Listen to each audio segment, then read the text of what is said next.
Well, Shark Week's coming up, so you know what that means. Movie review Thursday thing. Sharks. They're the reoccurring thought of man. Since the beginning of time, the 70s, sharks have been just in people's minds. Which is also when Steven Spielberg made the hit movie Jaws. And then they made a sequel. And Universal needed more money, so they made Jaws 3, which was supposed to be a spoof made by John Hughes, but nah, money. So, because the last movie was in 2D, people didn't like that. They made it in 3-dimensional. So, yeah, let's get started. Take me by the hand, lead me to the land that you understand. The movie starts off with a fish head. Not sure why it's labeled, like, scary. It's just a fish head.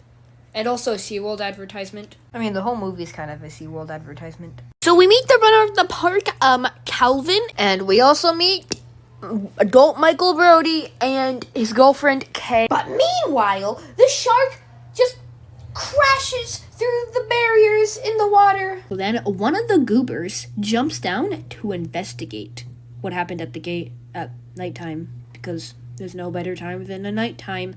And then he gets eaten by a shark.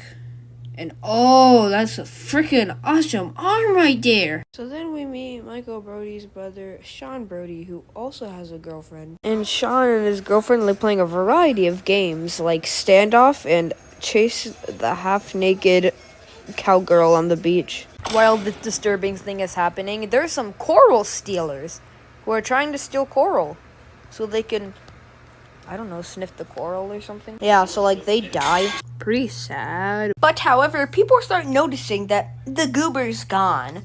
And prepare yourself for probably the worst shot of the whole movie. God, this movie does not age well. So the shark attacks them and then they escape with dolphins. So Calvin, Mike, and Kay meet this hunter guy and a guy named Jack who's always says.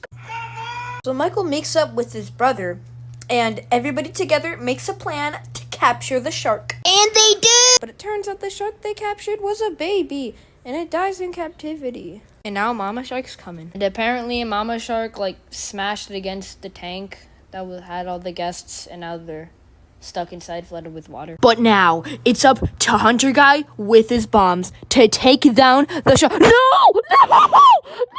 Alright, so I lied earlier when I said this is the worst shot of the movie.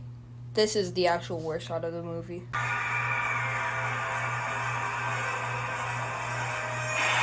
So now that the action figure has broken into this, spaceship control panel, he eats Calvin's nephew. But then, Mike has a great idea.